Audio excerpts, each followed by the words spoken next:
ప్రభుత్వం భవన నిర్మాణ కార్మికులకు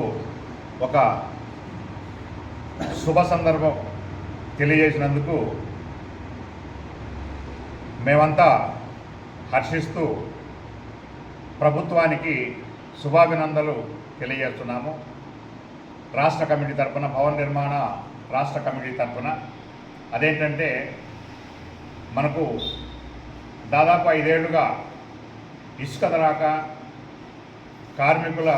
సంక్షేమ బోర్డు లేక చాలామంది భవన నిర్మాణ కార్మికులు అస్తవ్యస్తమై చాలా ఇబ్బందులకు గురైన కారణంగా ఈరోజు ప్రభుత్వం తలపెట్టిన నూతన పాలసీ విధానంగా ఉచితంగా ఇసుక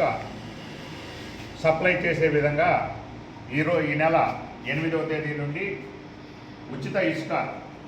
విధానం అమలు పరుస్తున్నట్టు తెలియజేసినందుకు ముందుగా ప్రభుత్వానికి ధన్యవాదాలు తెలుపుకుంటున్నాం. అదేవిధంగా మన భవన నిర్మాణ సంక్షేమ బోర్డు కూడా మనకు మళ్ళీ ఇక్కడి నుంచి